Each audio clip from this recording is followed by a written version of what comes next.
गरीब की शादी। शशि की सौतेली माँ ने उसकी शादी की तो बड़े घर में, लेकिन पति कोई काम न करता। आप ससुर जी के साथ काम पर क्यों नहीं जाते? अब हाँ जाऊंगा, लेकिन कल से। आज जरा मैं दोस्तों के साथ घूमने जा रहा हूँ। शशि के 2 बच्चे होते हैं, लेकिन रमेश का हाल वैसा का वैसा ही रहता है। एक दिन, सुनिए ना, बच्चा रो रहा है, इसके दूध के लिए पैसे नहीं है। अरे तो पिताजी से ले लो ना। क्यों? अगर आप में कमाने की क्षमता नहीं थी तो शादी क्यों की? तभी घर आई बड़ी ननद बोल पड़ती है। आहा हा हा, तुम्हारी माँ को साफ साफ कह दिया था कि लड़का ना कमाता है ना कभी कमाएगा। हम 4 बहनें हैं इसका ख्याल रखने के लिए, और पिताजी का इतना सारा पैसा, तुम्हें किस चीज की कमी रखी है? लेकिन थोड़े ही सालों में तकदीर बदल जाती है। शशि का ससुराल गरीब हो जाता है। सब बिकने के बाद शशि अपने पति, बच्चे और सास के साथ किराए के मकान में आ जाती है। मैं कोई नौकरी करना चाहती हूँ दीदी। अरे इतने बड़े घर की बहू थी शशि, तुम नौकरी करोगी? नहीं नहीं नहीं नहीं। नहीं करूंगी तो घर कैसे चलेगा? बच्चों को भी तो पालना है ना। तभी शशि का भाई आ जाता है। शशि, ये ले राशन का सामान, किसी भी तरह की कोई भी जरूरत हो तो बताना। भाई, अब मैं नौकरी करूंगी। देख बहन, वैसे तो मैं तेरे साथ हूं, लेकिन हाँ, मैं ये भी चाहता हूं कि तू अपने पैरों पर खड़ी हो जा। शशि को एक प्ले स्कूल में छोटे बच्चों को संभालने की नौकरी मिल जाती है। एक दिन, शशि, मेरे स्कूल को अब तुम संभाल लो। मैं कुछ दिनों के लिए अपने बेटे के पास जा रही हूं। लेकिन प्ले स्कूल अकेले मैंने कभी नहीं संभाला है। अब ये सब मैं नहीं जानती।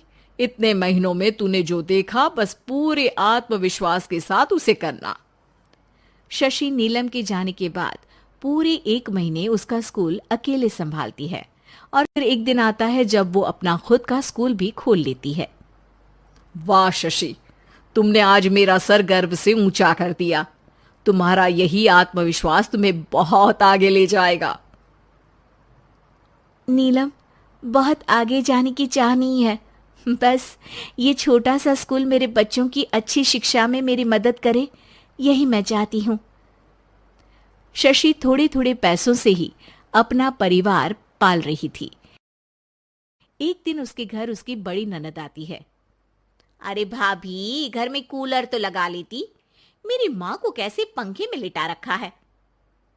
अरे तो शशि कौन सा एसी लगा कर सो रही है, वो भी तो यहीं रहती है ना मेरे पास। ज्यादा यहाँ आकर मेरी बहू को परेशान न किया करो। हाँ हाँ, मुझे भी शौक नहीं है इस छोटे से घर में आने का। मैं तो बस ये बोलने आई थी कि मेरे बेटे की शादी है तो ननिहाल का जो नेग होता है वो ले आना। हाँ हाँ, जितना बनेगा कर देंगे, और ना हुआ ना तो वो भी नहीं करेंगे। तभी शशि बोल पड़ती है। अरे नहीं नहीं माँ जी, रीटा घर की बेटी है, उसके ससुराल वाले उससे शादी पर पूछेंगे कि मायके से क्या मिला। रीटा, तुम मुझे सामान की लिस्ट भेज देना, मैं पूरी कोशिश करूंगी कि तुम्हारी हर डिमांड को पूरा करे। अच्छा, मैं खाना लगाती हूँ। शशि ये बोलकर किचन में चली जाती है। धीरे धीरे कर शशि किसी न किसी तरह अपनी सारी ननदों की डिमांड भी पूरी करती, बच्चों की ख्वाहिशें भी, और उनकी पढ़ाई के लिए पैसे जोड़ती। एक दिन जब शशि का बेटा 12वीं पास करके आता है। माँ, अब तुझे काम करने की जरूरत नहीं है, मैं अब कोई ना कोई नौकरी करके पढ़ाई भी साथ कर लिया करूंगा। शशि को लगता है कि बेटा और आगे पढ़ाई करे, लेकिन वक्त की मार के कारण वो बेटे को काम के लिए हाँ कर देती है। अब बेटा एक बैंक में चपरासी बन जाता है। लड़का देखने में तो बड़ा अच्छा है, अंग्रेजी भी पटर पटर बोलता है, फिर चपरासी क्यों? लड़का सारी बात मैनेजर को बता देता है। अच्छा, तो मैं तुझे एक मौका देता हूं, तू यहां रहकर दूसरे डिपार्टमेंट का भी काम सीख। अगर तू किसी एक का भी काम अच्छे से सीख गया तो मैं तुझे यहाँ टेबल चेयर में बैठने वाली नौकरी दे दूंगा। लेकिन एक दिन शशि की ननद उसे फोन करती है। अरे भाभी, देखो मायका तो मेरा तुम लोगों से ही है। मैंने आपके बेटे और मेरे भतीजे प्रदीप के लिए यहाँ एक नौकरी देखी है। पूरे 5,000 मिलेंगे। वैसे करता ही क्या है, चपरासी ही तो है ना। कोई बात नहीं रीटा, मैं उसे इस शहर के बाहर नहीं भेजना चाहती हूँ। बाकी वो शाम को आएगा तो मैं पूछ लेती हूँ। वहीं प्रदीप मैनेजर की बात से खुश हो जाता है और मैनेजर के काम पर ही नजर रखने लगता है। वो उनकी तरह के पेपर पढ़ता, काम करता और आने वाले लोगों की बातें सुनता। एक दिन बैंक में ऑडिट वाले आते हैं। ये गलत है, पूरी बैलेंस शीट नहीं मिल रही है, कहीं ना कहीं गड़बड़ है। ए मैनेजर, क्या करते हो? बैंक के पैसों का हिसाब सही नहीं है। मैनेजर के पसीने छूट जाते हैं। तभी प्रदीप वहां जाता है। अब क्या मैं ये बैलेंस शीट देख सकता हूँ? अरे बेटा, मजाक नहीं, जाओ पानी लेकर आओ एक गिलास। प्रदीप मैनेजर को पानी लाकर देता है और फिर ऑडिटर से कहता है, देखिए सर, मैं आपको बता सकता हूँ कि कैसे बैलेंस शीट को आप लोग गलत तरीके से जोड़ रहे हैं। ऐसा बोलकर प्रदीप एक एक कर सारे डाउट क्लियर कर देता है।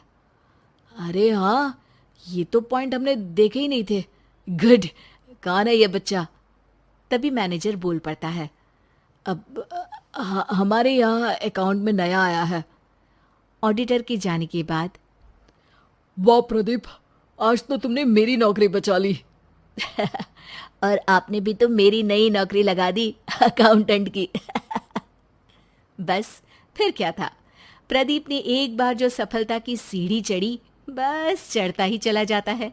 फिर एक दिन शशि की ननद, अरे भाभी कैसी हो? घर को तो बड़ा ही सुंदर चमका रखा है। अरे बेटी, कैसे आना हुआ? तू तो इस छोटे से घर में आना भी नहीं चाहती थी। कोई खास काम है क्या? अब हाँ, वो माँ, मेरा जो मजला बेटा है ना, वो अकाउंट से पढ़ाई कर रहा है, तो प्रदीप से बोलकर उसकी भी कहीं अच्छी नौकरी लगा दो ना। सास और शशि समझ जाते हैं कि कैसे पैसे आते ही लोगों के बात करने के तरीके से लेकर रिश्ते निभाने तक में बदलाव आ जाता है।